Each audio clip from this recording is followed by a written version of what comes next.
Mom, Dad, I humbly suggest you save some money and shop Amazon for back to school. It's for my growth, meaning my body's growing at an alarming rate. And clothes you buy me this year will be very small very soon. Plus, the clothes I love today will be out of style tomorrow. But at least your wallet doesn't have to be my fashion victim if you shop low prices for school at Amazon. Hopefully this is helpful. Amazon. Spend less, smile more.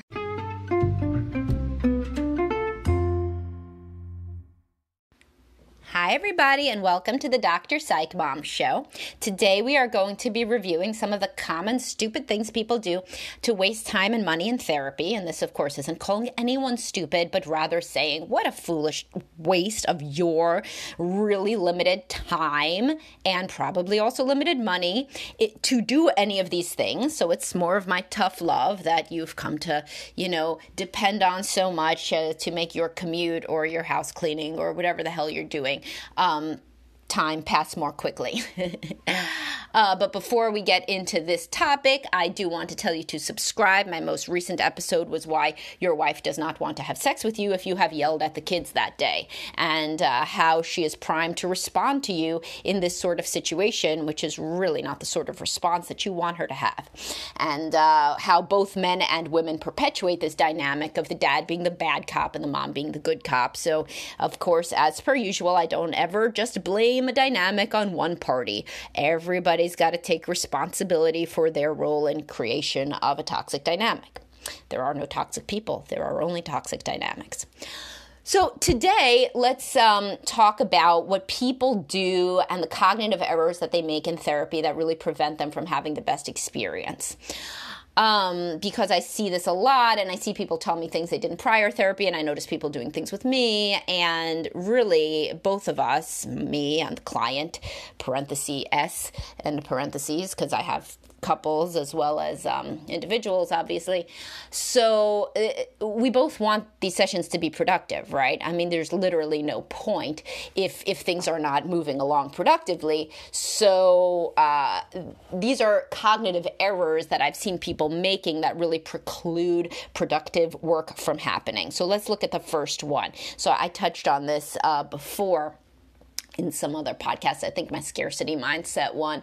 But anyway, like a lot of people come to me after they say, well, I was in counseling for years or months with somebody. And, for the last, and then they're going to say some unholy long amount of time. For the last 7 months or so, I really didn't think I was making any progress in my weekly sessions. And I'm like, OMG, right?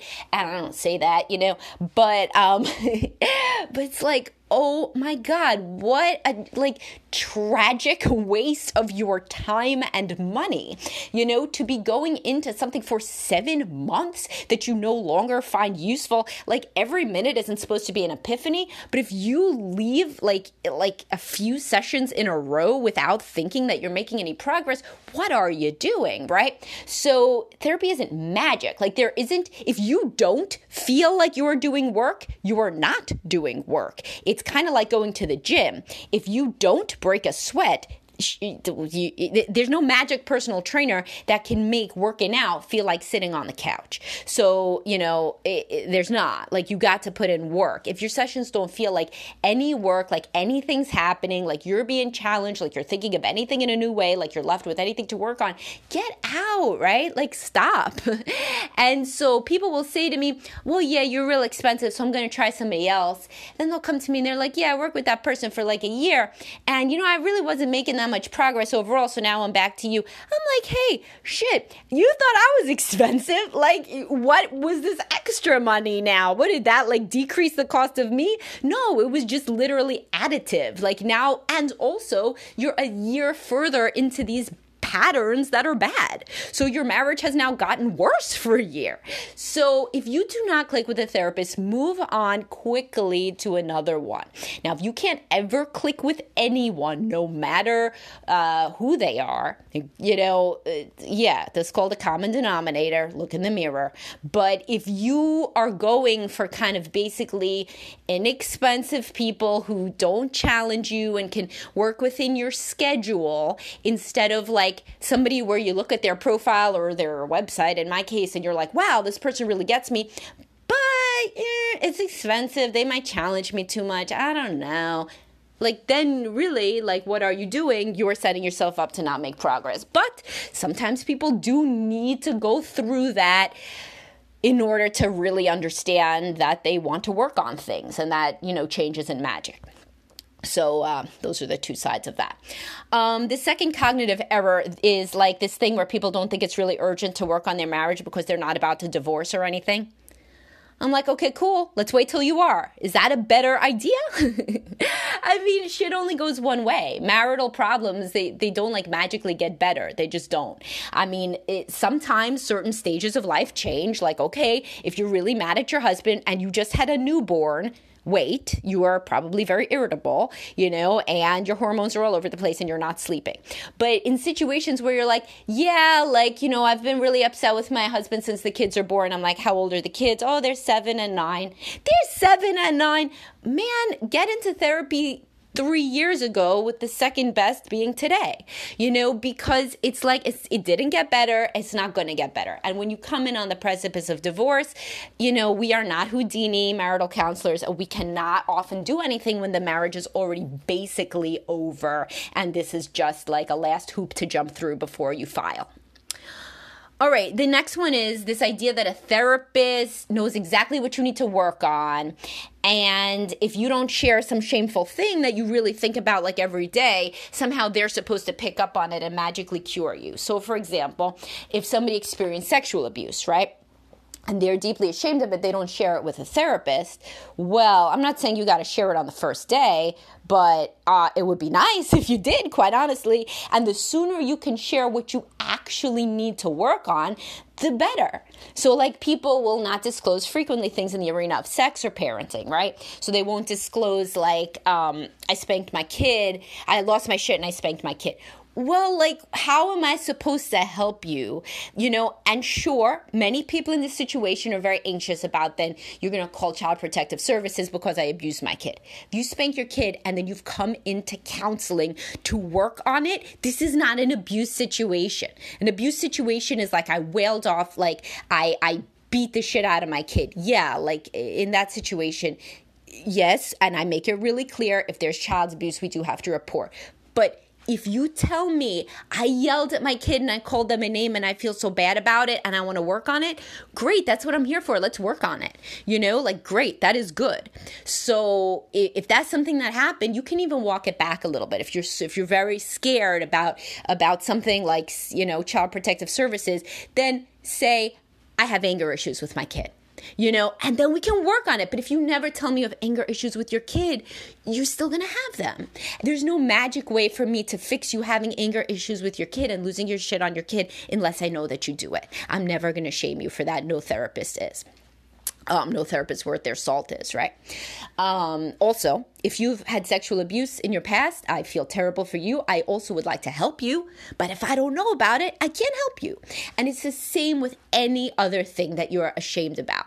A therapist is never going to shame you for anything. We've heard a lot of shit before, and if it's new to us, then you've just helped us grow into a better therapist, and it's still in the same genre of stuff that we've heard before, so it's not going to be like whatever you're fearing in your mind, like a therapist who's grown to like you is like, actually, now that I've heard that, I know that you're a monster. That does not happen. That's not real. The therapist will have even more empathy for you knowing that there's all this shit that you've been going through that you've not shared and will feel relieved because usually the therapist senses that there's something that you still have your guard up about, but they just don't know what it is. And they don't know if you're just a guarded person, if you just need more time, like what it is. So try to help your therapist help you by being as open as possible. They cannot mind read. So another thing that I've talked about a lot that I don't believe in, that nobody, that I have never ever seen this, where the partner is the only problem. The partner's not the only problem. Even if the partner's a schizophrenic, it's like, shit, why'd you pick a schizophrenic? Why are you staying in a situation with a schizophrenic? What can we do to make it better for you with this schizophrenic? How does enabling this schizophrenic, how does it relate to stuff that you grew up with, etc.? It is never, ever, ever just one person, and in a situation where it is, you are still staying. So there's still plenty of stuff that we can work on in you and helping you grow more assertive and have higher self-esteem such that you do not remain in a situation that is extraordinarily difficult. So if you are using therapy just to bitch about your partner, that is not an effective use. Yes, there can be a lot gained from talking to a therapist about your partner because therapists can give insight to the partner, but it should always loop back eventually to what you can do to give you agency to change your own situation, to understand how you got into it, to develop coping mechanisms for it, to ensure you don't replicate it in later life, etc. So just complaining about the partner in every session is never going to help you in the ways that you need. Then you can refer to my podcast on when therapy just feels like chatting with a friend. If you tell a girlfriend, my husband's such an asshole, she's going to be like, oh yeah, girl, I understand totally. I get it. What a dick. This should not be therapy, right? So within therapy, you need to be learning strategies for how to increase the closeness and the connection that you feel, and or how to set boundaries and get out of a bad situation, but not just a pity party. So it should not be a pity party that wastes your time and money. All right, and the other one is a therapist is magical, so no matter how many defenses I put up, they can, move around them with ease, and then they could burrow into my psyche, and I will, then receive wonderful insight, kind of just directly given to me somehow by the therapist without much work on my part. This, is in similar vein to the other ones about mind reading, etc. But this is more of the person who just shows up and they're like, I don't have anything to talk about. And they do want to change in certain ways, but they don't kind of do the work to verbalize that. Now, yes, of course, a therapist can talk to you about why did you come, but there are clients, and I don't get these clients as much anymore in my own practice because my own practice is really targeted toward people who are struggling with the issues that I talk about, right? So they always have something to say, like, oh, it was this thing, this podcast brought me in, this episode, this post, or what have you. But I used to get this when I was a younger therapist working in a group practice. So a lot of you may be in that situation where you're seeing therapists that are not me. Most of you are in that situation because I am only one person. And so don't feel you may feel really depressed and anxious and stuff and whatever, but and think, okay, I should go into therapy, and that's great. Once you get into therapy, though, try no matter what the therapist says or does, you try, because I'm trying to help you here get the most bang for your buck and your limited time.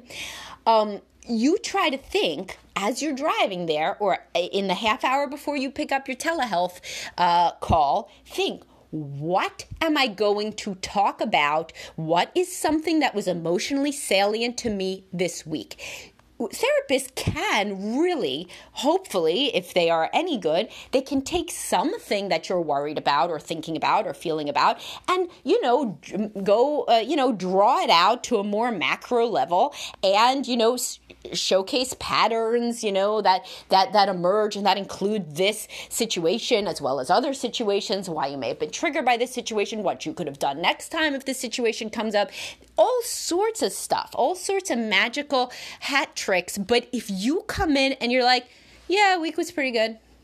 Nah, yep.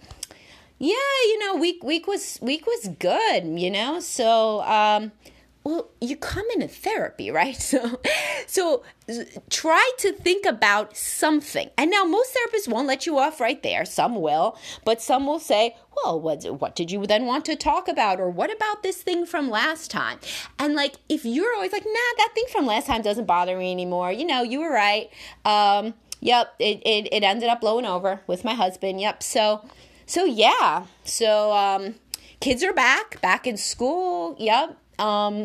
Yeah, so a seasoned therapist may be able to say, oh, you seem like you're erecting some defenses, or maybe, you're ambivalent about being here, or, what do you feel about the kids being back in school? But we're just people, and you got to advocate for yourself in this world. And if you show up and you have nothing to talk about and you, continually kind of evade any attempts to go deeper on anything, then you have to do the work, or at least I'm encouraging you right now to do the work to figure out, why am I wasting my time in therapy?